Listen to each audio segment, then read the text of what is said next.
Hello and welcome to episode 10 of our AGS Success video blog, bringing the science of learning to you at home. Now, in episode 5 we previously discussed the importance of sleep and how that can really have a significant impact on memory and learning, but also outside of that, how it can increase reaction time, how it can decrease your stress levels, and also how it can make you make better decisions, and all really important things for not just students but obviously everyone in their daily lives. But what we'd like to do today is discuss really how students can get better sleep, because if it's that important, can we give some tips on how they can get even better sleep so they can perform even better? Yeah, in terms of tips for students, some obvious ones I suppose, reduce caffeine intake, especially kind of beyond tea time. There shouldn't be any need for really students loading themselves with energy drinks or having multiple cups of coffee and things like that, especially if they want to get to sleep nice and early. Similarly, we talked about a study space and kind of moving away from areas where you usually associate with different things. So similarly, if you spend a lot of time sat on your bed watching Netflix or something like that, then that's not then going to be the place that you associate with kind of drifting off to sleep. So actually, if you can, as much as possible, not spending loads of time in your bedroom sat on your bed, because that's the place that you go to sleep. Keep it separate from a place that you do other things.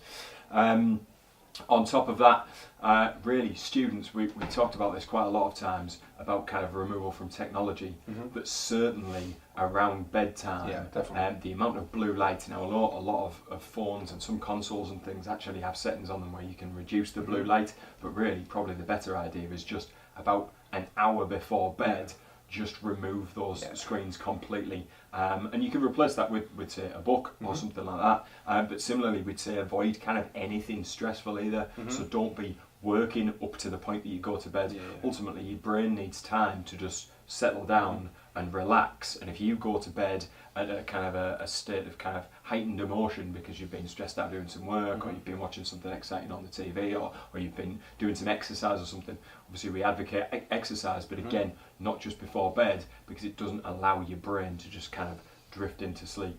You need to really kind of shut down towards the end of your night, like you say, about an hour before bedtime. Start doing things that are really less intensive. Okay.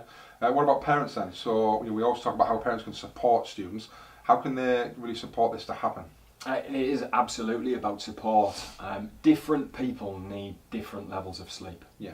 But generally, a lot of the research suggests that people need 7 or 8 hours sleep a night.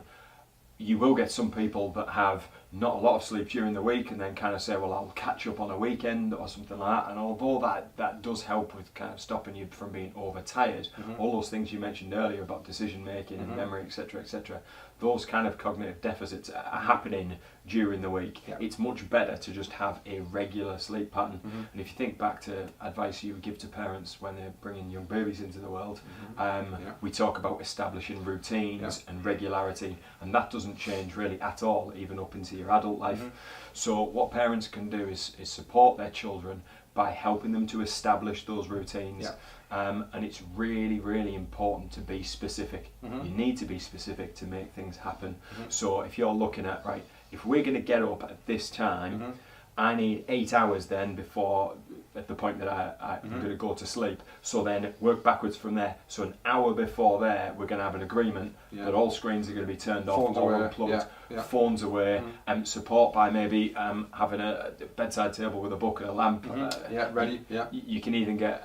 we talked about that in study space, didn't we, actually? Having things ready so that you're not going to go and get things. So if they're already ready there, and we talked about in that previous video, then it makes it a lot easier for that habit to be, to always happen, isn't it? Yeah, and along those lines, just reminders and nudges in the right direction. The students know the information, but as everyone finds through life, you aren't always necessarily the best person to hold yourself accountable for things like that. So just giving those little nudges in the right direction, and that's the support you need to be given. Perfect, wonderful. Well, I hope that's been really helpful for either you as a student or you as a parent. Please remember all of our previous videos. You can access all of our archive content on our YouTube channel, but also all of our social media networks. You can find us on Facebook, Twitter and Instagram, and we hope that's been really helpful. Thank you.